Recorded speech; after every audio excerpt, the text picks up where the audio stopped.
wonderful, wonderful job today. Tell you what, follow this video at the 1 minute mark. We're gonna do our spider exercises together. I'm gonna show you how to go through the progression 3 times. Follow it like this. We're of course not gonna be going this fast, but what we're looking for is that you do not take your fingers off the fretboard after placing them down, that they all strategically just kind of look like a spider crawling up a spider web.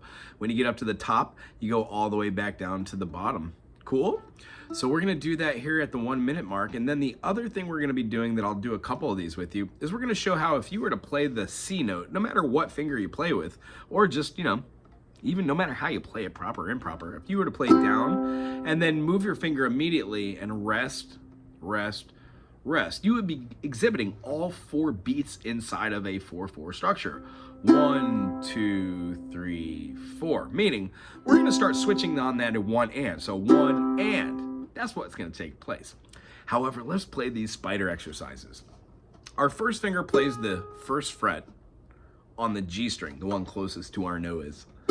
Here's our notes. We're gonna play it with the pointer finger on this hand, and then keep our finger on, and then move our fingers up, being careful that we're playing directly in the middle of the fret, and then we move up our fingers accordingly. You can move them one at a time, or if you want, just kind of take them all off and hover right there, and then play them all down, hover. Excellent. So here we go. 1, 2, play with me.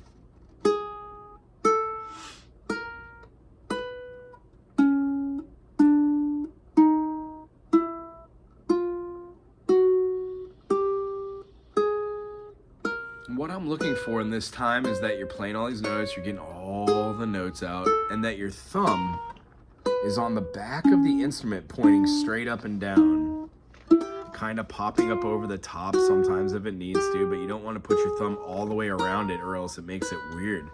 You want to actually just put that thumb right in the middle of the back of the fretboard.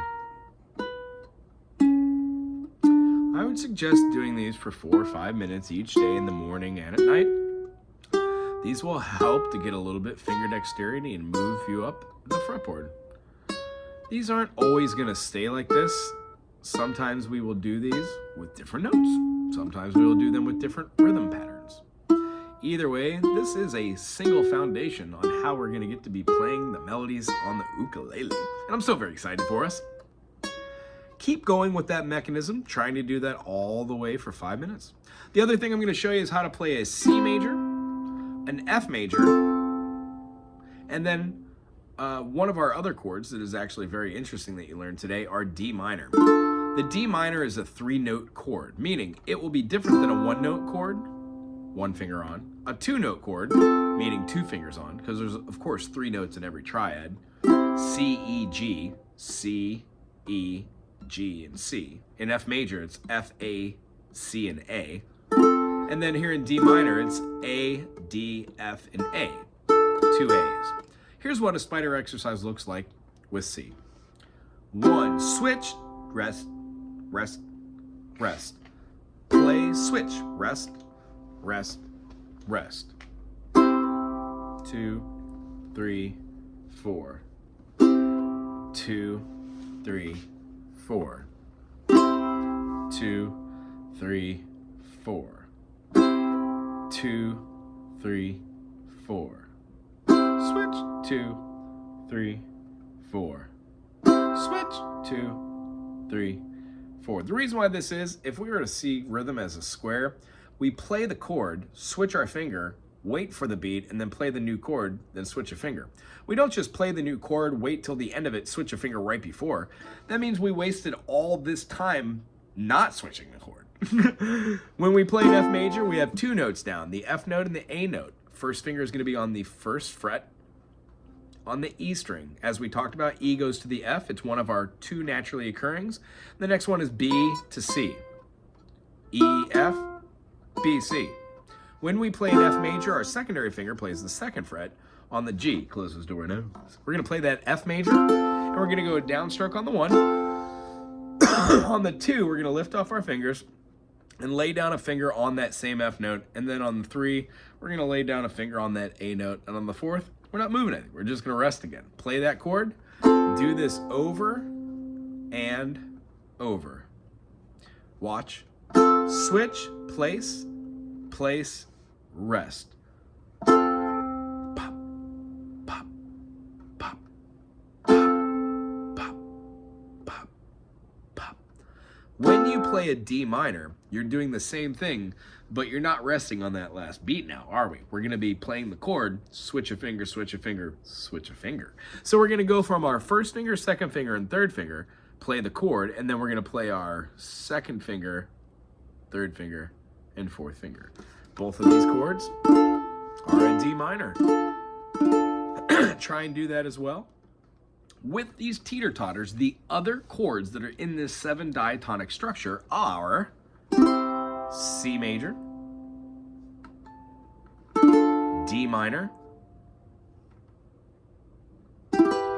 E minor essentially is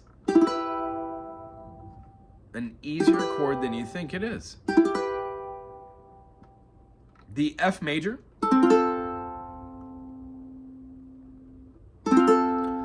the G major,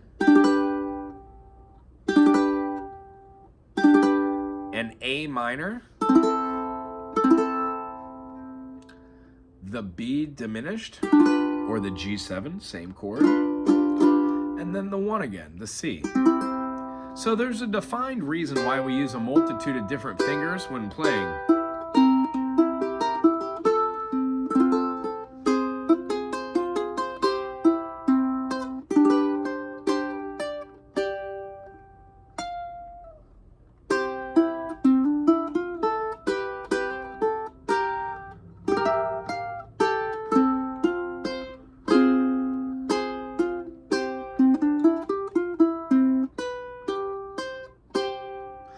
I will eventually get you to a level where you can do exactly what I did, knowing what the C major is, the G major is, the F major.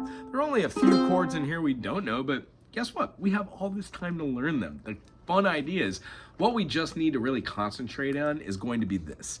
Playing our C, playing our D, our E, our F, the G, the A minor, and the B diminished. Each one of these chords can be found on my YouTube channel just by simply going to my YouTube channel and Googling or typing in the name of that chord on the search bar. I will help you get through that if you have an issue trying to find it this week. However, I can make a little video which just mirrors my screen on my computer and how it would be done at your own leisure. Anywho, it was wonderful seeing you today.